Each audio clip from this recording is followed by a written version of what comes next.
It's Superhero, and you're listening to Inspirado Projecto.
I was just thinking about this idea of value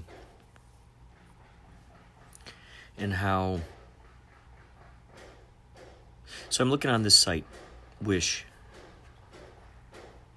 and they've got some remarkable things on here for low prices. There's this huge crystal someone's holding here. It says $460. It's slashed out, only $24. This natural labradorite crystal obelisk wand healing. So it's $12 to ship it. It's so intriguing. So something just popped in my brain. Like I was imagining, okay, let's say I get one of these crystals, and then I end up excitingly showing it to someone, let's say one of my friends who knows about crystals. I could talk to Crystal's Arts Love, that couple who made this awesome amethyst necklace for me. Phenomenal couple. They were on K-Chung before. So let's say I get this big crystal, or I'm just imagining a story. Someone gets this thing. They're all excited, and then they show it to their friends who are these, they're like, oh, this is great. And they're expecting that they're going to get these great high fives and cosmic stuff, cosmic high fives from their friends, and their friends go, oh, that's not a real crystal. Or even, it could even be something like, oh, that crystal you got actually doesn't do what it says it does. That they say that crystal helps you with clarity, focus, vision. That crystal actually helps you with, I don't know, good fortune or something. It's a different thing, for instance, or maybe it's for fertility. You get it. It's like, oh, no, that crystal brings massive amounts of fertility. And you're like, well, that's just not the one I wanted. So I was just thinking about that idea of value. I was thinking about that idea of placing a value on something and thinking that this is this particular thing. I've got this particular feeling towards it. Oh my gosh, this is great. And then something comes along where now information is revealed that thing is not what you thought that thing was. New information is revealed that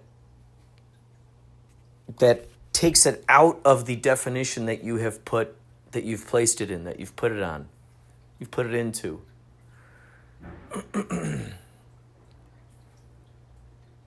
So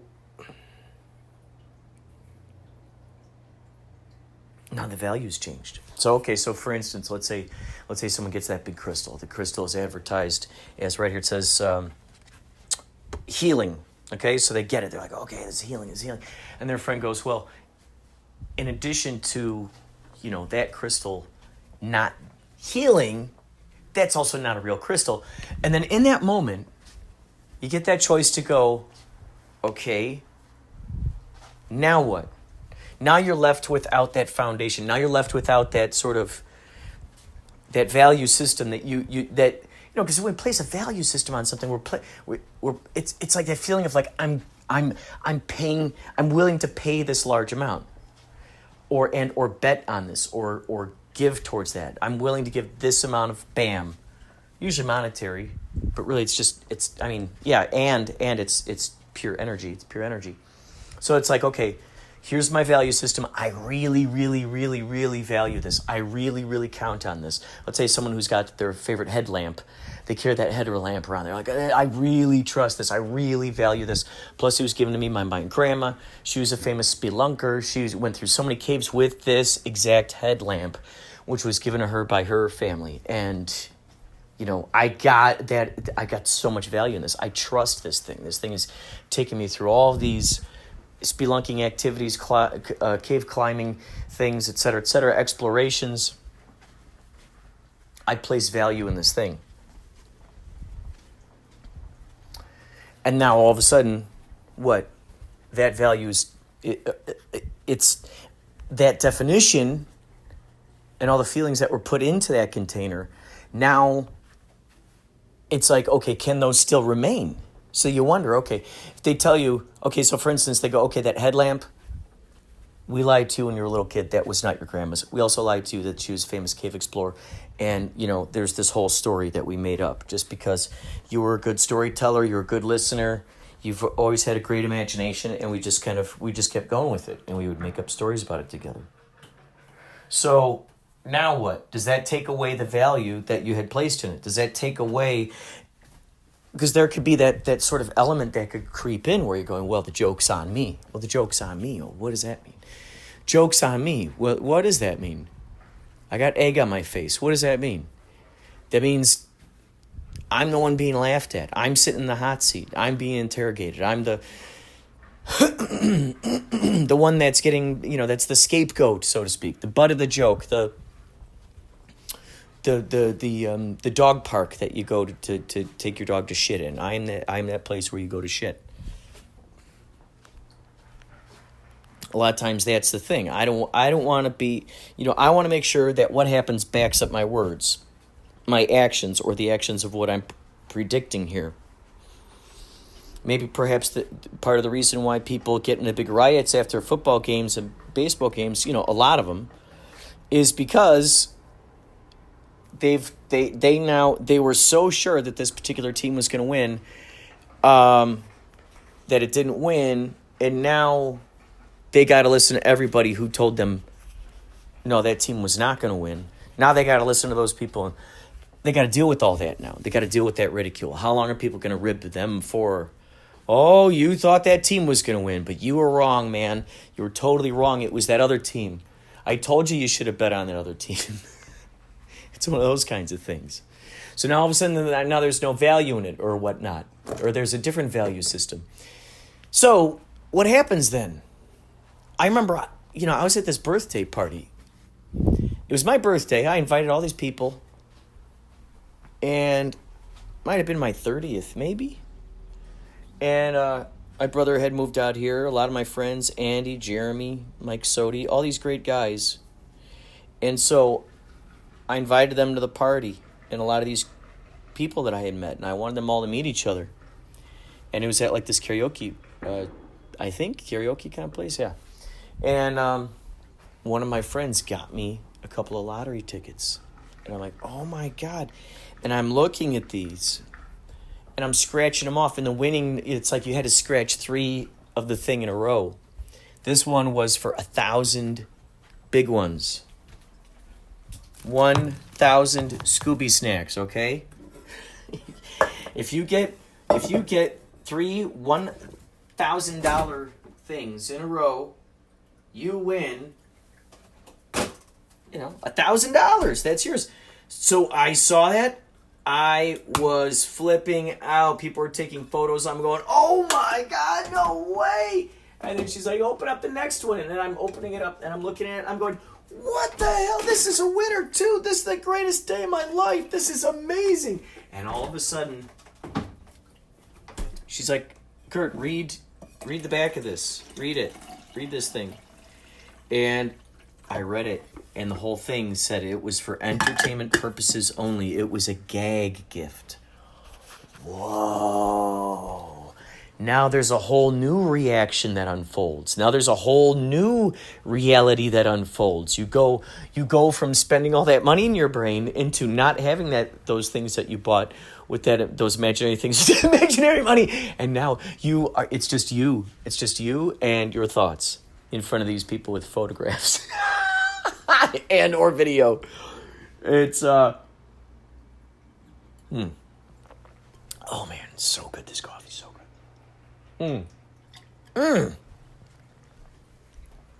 Oh boy, so good, so good. Oh, I gotta say, something that's been amping up my creativity. I've been looking online, and I still have yet to do one for the lucid dreaming. I've been looking online for alternative, kind of interesting things to add. This is called Neuroforce, Superior Brain Function by Valley. Cognition, focus, memory. So it's got 150 milligrams of coffee, which is probably around as much as that's in my cup of coffee. Maybe my cup of coffee is around 200. I'd like to believe.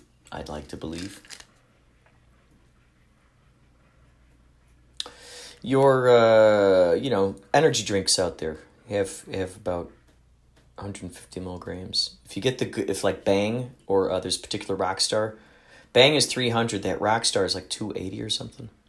That's when you take a sip and you go, what? You feel it. So this has, let's see, Astra from Astra Gin from Astragalus membranous root and Panax noticing root. DMAE,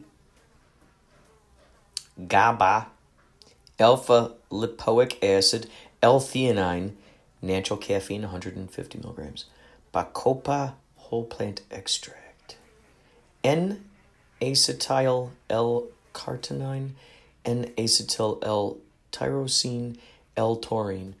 So, it's got methylcellulose, vegetarian capsule. Silica, magnesium, silica. I was taking diatomaceous earth. For a while. That was.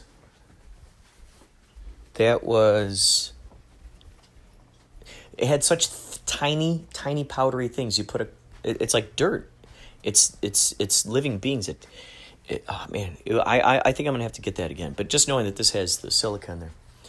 So Neuroforce. I'm noticing. At least I like to think. I like to believe. I take one of these a day. I'd say. Where's that little guy? Oh, there he is. And they're always giving away free bottles too. Look at this right on the top. It says here, get your next bottle free. ValleyUp.com/free. Heck, you might as well try this. ValleyUp, VALIUP.com/free. Test it out. See how that works. Also, here's something I saw online. This is anti-gray hair solution for men and women. Anti-gray. I take one of these a day. Faux tie powder, chlorophyll. I was looking for melanin. I heard that melanin is for pigmentation. It's a pigmentation. That's what makes your hair dark. That's what gives your skin darkness. People with more melanin, I think that's it, melanin, are darker all around. And I thought, whoa, what if I could feed the roots of my skull? Feed from the inside out. Feed it this stuff. Now, I don't know if, who knows? We'll see what happens here. There's some gray in the beard. So what I do, I've been looking at the hairs that come out of there. Some of these are white. Isn't that crazy? You reach an age where you start seeing actually white hairs. And some of these are actually silver. It's really cool. I'll see in the sunlight, I'll see like it's like a shine. It shines. There's like a shimmer. That'd be pretty cool. Put silver streaks in your hair.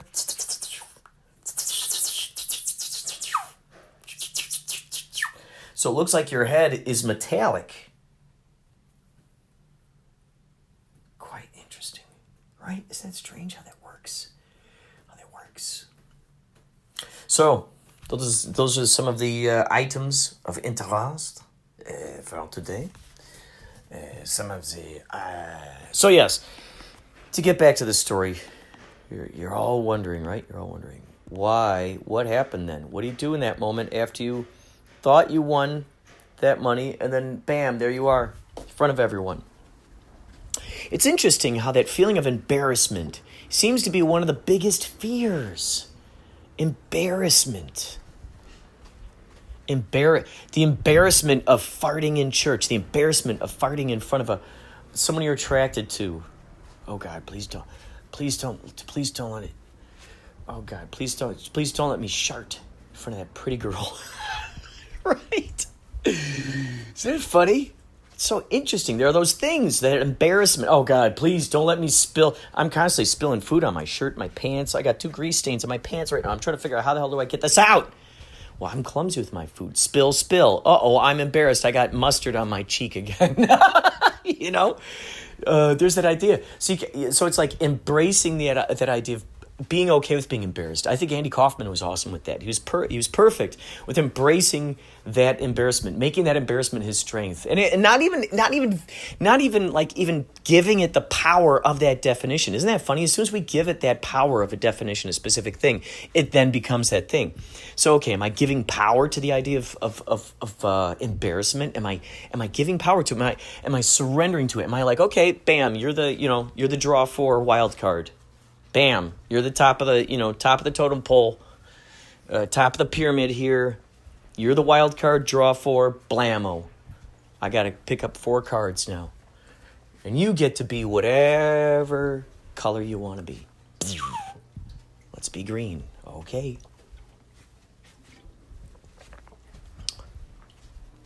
Green 8. So what did I do? I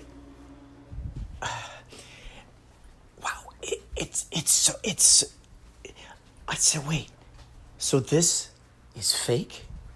What I'm looking at here, this ticket is fake? These tickets are fake?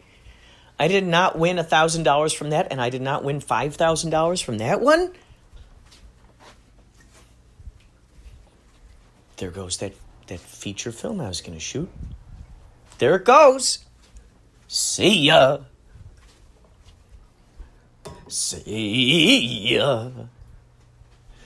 Angelo, where's my $1,000? Where's my $5,000, Angela? I was gonna buy Samantha a brand new birthday gift for her 16th-year birthday. I was gonna get her a new car. But how am I gonna do that now? Hey, Jonathan, I was gonna get you a new bicycle. Mona, you probably most likely need new lipstick, right? Hi, Tony.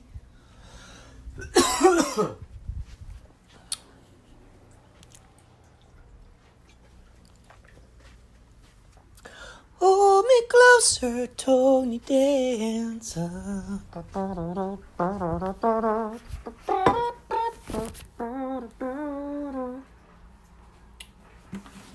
Boom, ba ba da da da ho, ho, ho.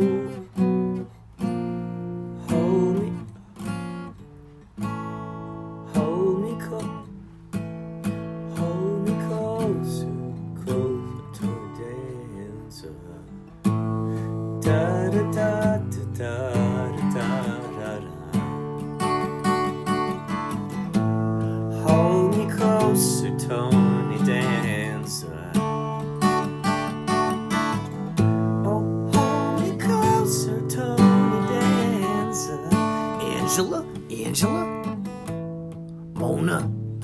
If I told you once, I told you 1,000 times. Please, just simply put all your dirty laundry. Just put it right there in not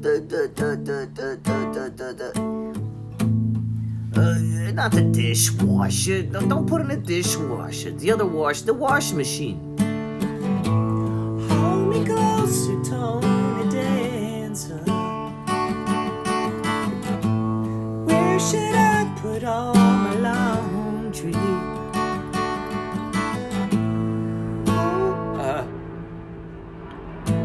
Help me out here, Tony Dancer. How come I never see you cleaning? Help me out here, Tony Dancer. I never see you vacuuming.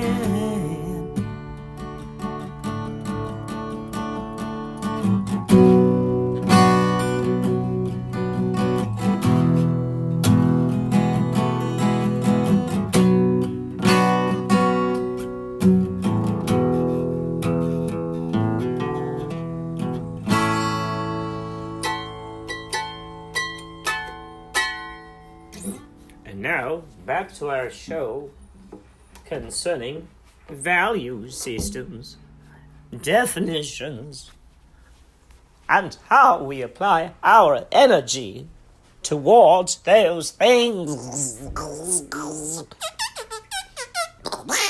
Thank you so much, R2.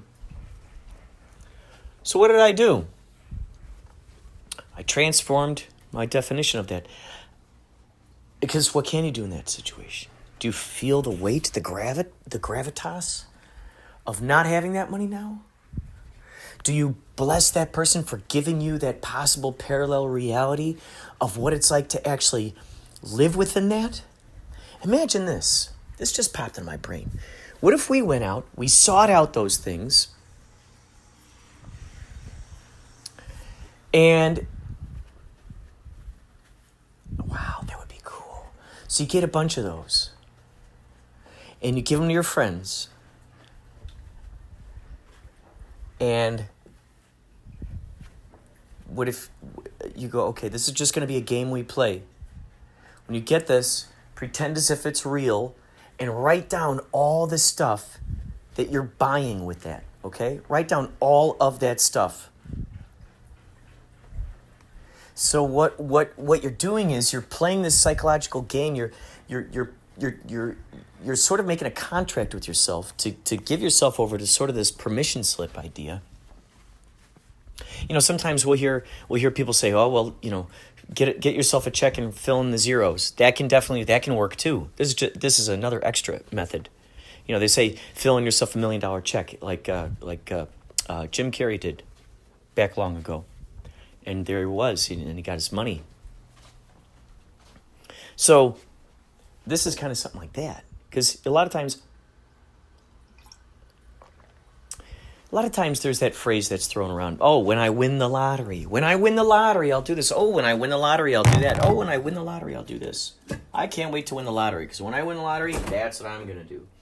So in a sense, by playing this little trick and making the agreement that you're entering into a game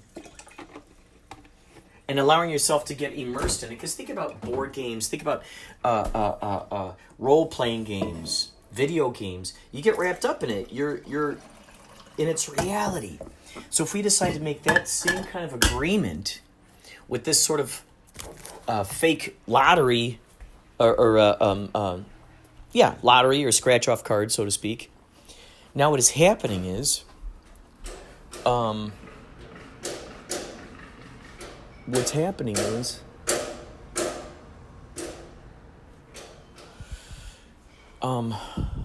is that there's this mind, you know, you're looking at it, you're thinking about it, you're imagining it.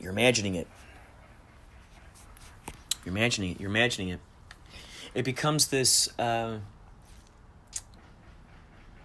thrill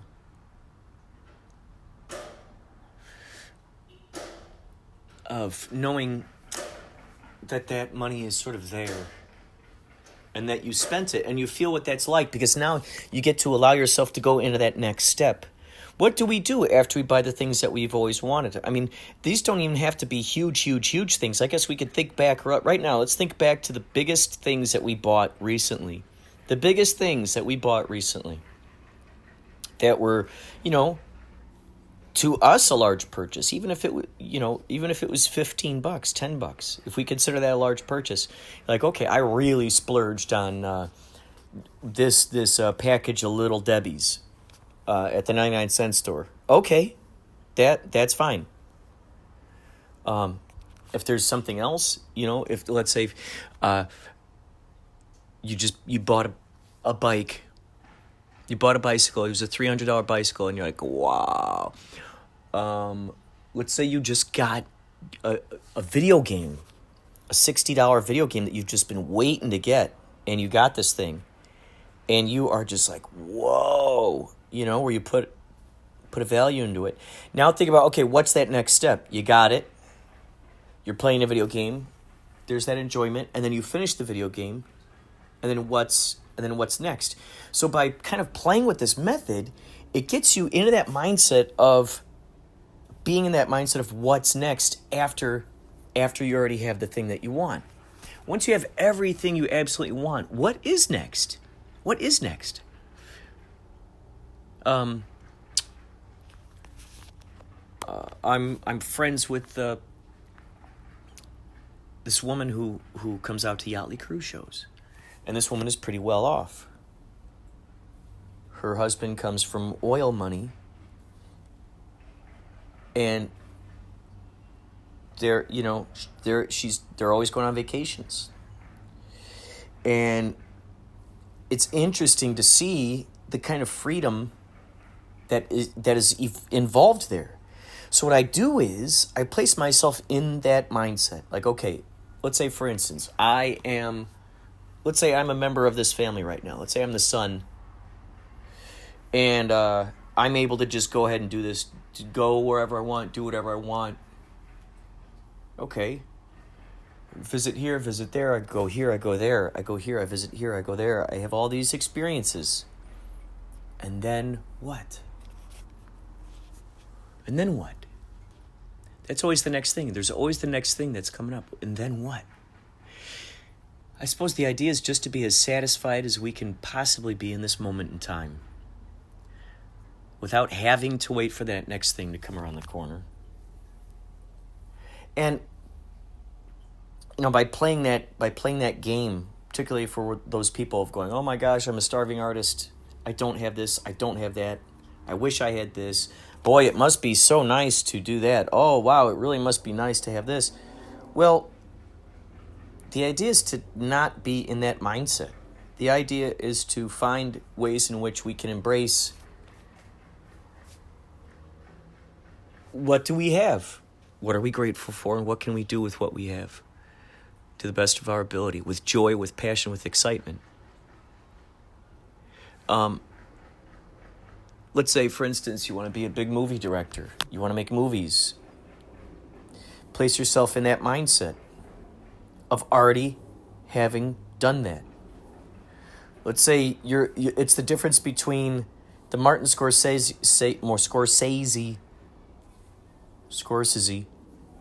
Martian Scorsese.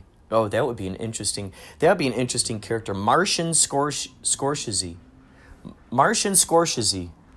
And he's a Martian, he's an intergalactic director. And he shoots stuff. That would be pretty cool. Martian Scorsese. And since he can do interplanetary travel, that can also mean he can do interdimensional travel, which means he can also go parallel universes, hop, hop, hop, hop, hop. Which means he could go forward and or backward in time and or visit other parallel versions of himself. Martian Scorsese. So he'll go back to the Roman times. And action, he's filming stuff. And action, he's filming stuff.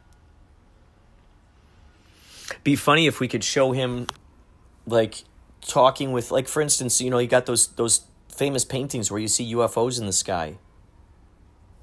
Which, by the way, I saw an interesting Instagram page where they showed the pictures of those things that were in the sky in those old paintings with Jesus and the gang.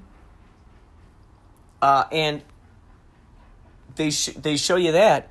And then there are photos and video of these, quote, I'm putting the air quotes up here. This is miraculous. First time I saw one of these up in the sky. 2 times. No, once. Once I saw it in the sky. I saw it before my very eyes. And I actually podcasted it as it happened. I looked up in the sky. It was there's these 2 little lights, and they were kind of following along by the ways. And then there was one little light that just went, and it shot off, and it had this really interesting light around it as it traveled. Well, later they said, oh, well, Elon Musk is just testing rockets. Oh, those are just rockets being tested. That's the easy explanation. Well, where did the rocket land? Why aren't you letting us know about this before it happens? Why do you let us know about it after it happens? So, it's, really something to think about. Really something to think about, isn't it, folks? So, maybe that Martian Scorsese guy, like we see in all those paintings. Yep, so that thing I saw in the sky looks just like those things in the painting. So imagine Martian Scorsese also going, hey, you know what? I like to leave my mark throughout the times. Can you paint me into this? So it's actually his ship that's leaving that they paint into the skies. That would be fun. He's like, paint it here while it's parked on the ground, but paint it up in this where you're going to have the sky part of your painting. So you got these mischievous people throughout the years. When you think about that, isn't that interesting when you think about that? So we got mischievous people who live here now. We know that there were mischievous people who lived, on the earth long ago. There have always been mischievous people, pranksters, people who've done magic, who have, mastered illusions. How can we ever be sure that any of that old history that was written was ever any true? That'll be another big reveal. Like we always, every once in a while, the FBI files will come out. These CIA, documents about JFK files, which is a huge eye-opener about a lot of stuff concerning Martin Luther King, Joan Baez, not to mention,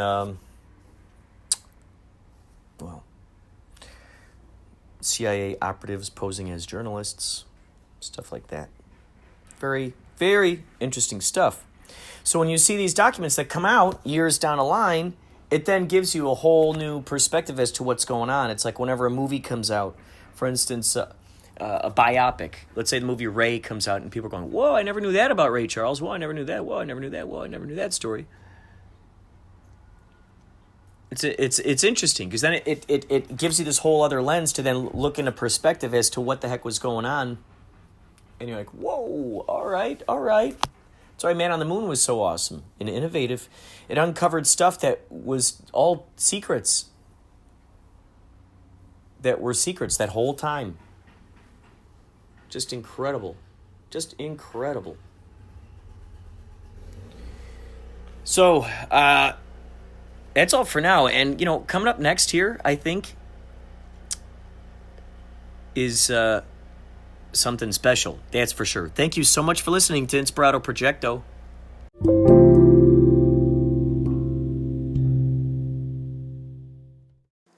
Hey, everybody. Gather around. Want to hear the Inspirado Hotline number? Yeah! All right. Goes a little bit like this. 561-203-9179. 561-203-9179. Say, I got an idea. How about you try it? Sounds great! Okay, here we go. 561-203-9179. That sounds great. 561-203-9179. sounds awesome. 561-203-9179er. The Oscars do not have a host this year. What would you think about using a robot? Thank you, man behind the machine, for that extraordinary question concerning the Oscars and a robot host. I think it'd be phenomenal to have a robot host. In fact, I've been watching the old Max Headrooms lately. I've been going through that old series with Matthew Frewer, I believe. That's who Max Headroom was based on. Which I love how that came about. He smashed his head. He was riding his motorcycle, carrying his camera. Bonked his head. They zapped his brain into this personality, and there you go. I think it's time again for Max Headroom to make his way back out there into the mainstream again. Now is the perfect time, especially since we're talking about AI and all that razzmatazz. This is like Black Mirror type stuff. Matt Frewer, I'm sure if we asked him, he would totally make that character. I'd love to work with the creators of the Max Headroom character and help bring that show back to life. I think that'd be phenomenal. So, yeah, to have Matthew Frewer as Max Headroom as a robot host. Maybe you're also thinking of just like a robot host, like maybe what is that name of the? Is it called? I want to call it Osmo, but I don't think that's his name. I think or Mosmo or Mizo.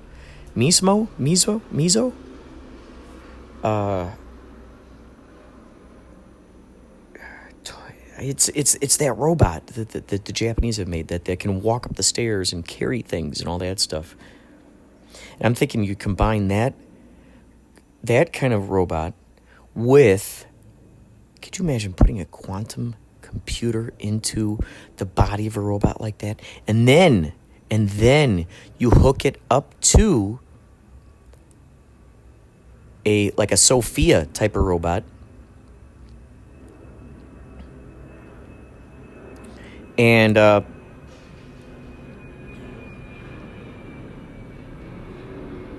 you go. It'd be really interesting. It'd be really interesting.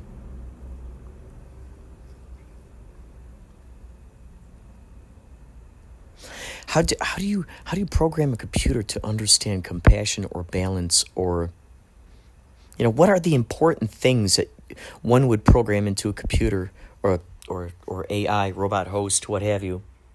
What are the things that one would program into a mind like that to take into consideration or to feel is something that is important to find value in? Do you find more value? Does the robot host, is it programmed to find more value in a person who was raised out on the farm, out in the middle of the South? Does it carry more compassion in that respect, or more compassion with someone who grew up on the streets in a cardboard box without a family? Or would they lean more towards compassion in the direction of a child who's raised by wolves and chimpanzees? Wouldn't that be awesome? Like a real life Mowgli. There was that kid who was found living in the forest, talking. I guess this kid was raised by wolves, and I would love to find the story on this person to see how they integrated into society, to see how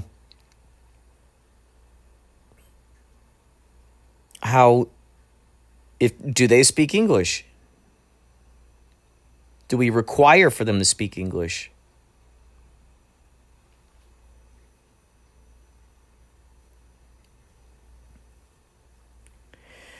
Are we learning their language? how they speak, because that would be great to find out how effective that is. You know, if you grow up in nature, you'd know the particulars of nature language if you're brought up out there.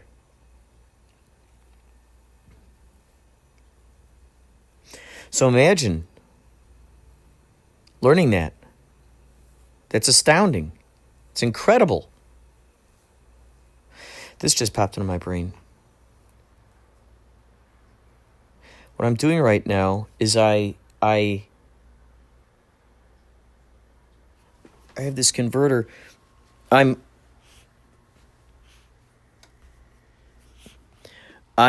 taking these old VHS tapes and bam, converting them to digital. I just got done converting my buddy Andy Smith. These 5 movies that he made back when, or participated with helping create back when we were at Columbia College. One called Statue, one called Wizards and Monster in the Park, one called Group Film, one called Room Service, and one called Film Monster. This is so cool. This feels so good to transfer this stuff. It feels so good. I've been meaning to do this for a while now. I've been getting more and more equipment slowly and suredly. Throughout the time-space continuum. Throughout the time-space continuum. So what we're doing here...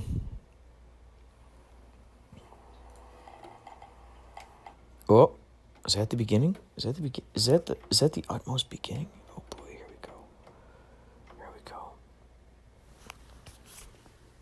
we go. All right, this is something I'm recording right here called Sometimes You Forget Your Head.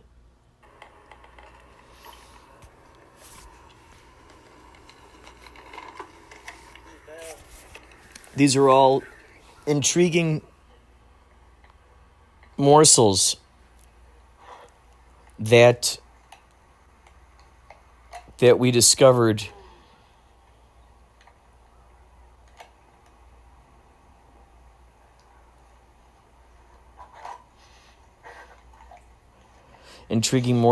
discovered while I was looking through.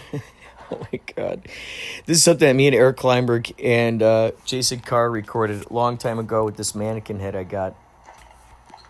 My cousin Dan gave me this mannequin head, so we went off with these ridiculous costumes and just recorded silly stuff.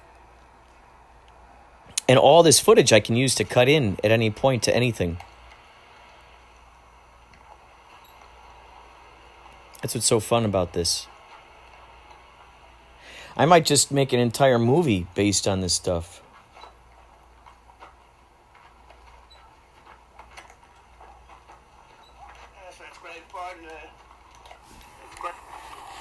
Yeah, so this footage right here, he's pushing this mannequin head in a children's swing.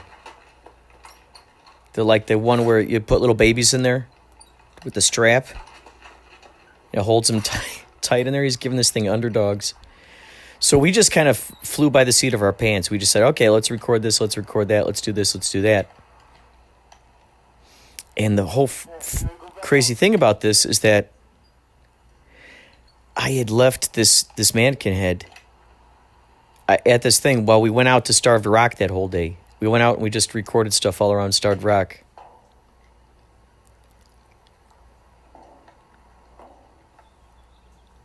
Wow.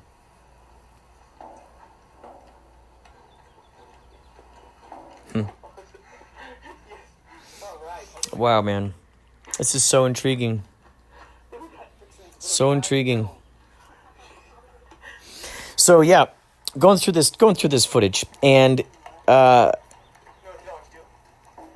it's fun. It's fun to look at this stuff. And I'm sure it's just as fun for you to listen to me looking at it. Looking at it.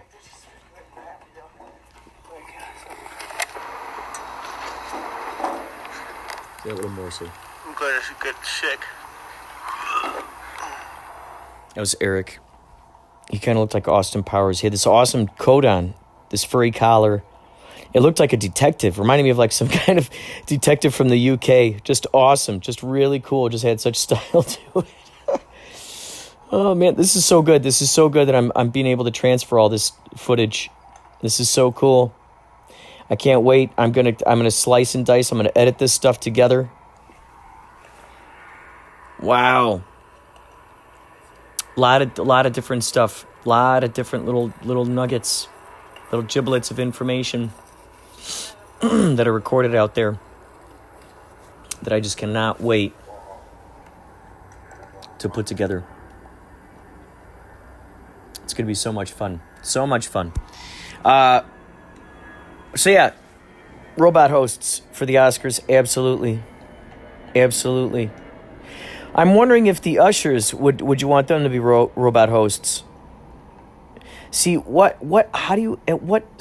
if you program a robot just to follow rules, which reminds me, if you call up, like, let's say, for instance, the gas company, the, any company, you talk, you for a nominal service fee, you talk to a human. Otherwise, you're talking to, you're pressing buttons. And we're at Starved Rock today on our tour, and I noticed, since we're at Starved Rock, and I just kind of checked to see the Indian American history. I was looking at the what's it called, the back, the index or something, and I look under the heading of Indians, and they have one itty bitty section, in their they are the history of the American nation. That's it. Like, why wouldn't they have a big at least have a chapter or read? Why not? They deserve 3 chapters. Maybe they deserve more than 3 They chapters. deserve 3 chapters. At least. This is it. That's the history of the American nation. And there's no chapter on Indians? Like, the Starved Rock and all that stuff? Yeah. It's not right. Like, this isn't the real history of the American nation. This is an old, dusty book that nobody ever reads. Uh-oh. Busted. Would you guys like to answer a question about the day at Starved Rock? Oh, I'm new here. This is my second time coming here, so I don't know detail on this one. It's one of our favorite places. How was your day today? Excuse me? Like, how was your day? Did you enjoy your day here? Yeah, there's fish here. Caught fish? Yeah. Let's see. Yeah, that's it. Bluegill, right? I think it's sparse. Bass? Yeah. Pretty good. Yeah, that's all. We're just making a movie about today. Oh, really? Yeah, just messing around. So Okay, it's nice meeting you. I'm Jason, Okay, me by the too. way. Okay, my name's Tony. Tony? Yeah. Nice to meet you. Me too. Have a good day. Okay, you too. Bye. Cool. Catch some fish. so it's fun when you just go out and you just record stuff. You take it little bits at a time. So there's that movie 1mm. I'm downloading this footage, gonna splice it, gonna dice it, gonna fit it together with new things, and we shall see. We shall see how it turns out. I'm looking forward to seeing what may happen. So, more on this later.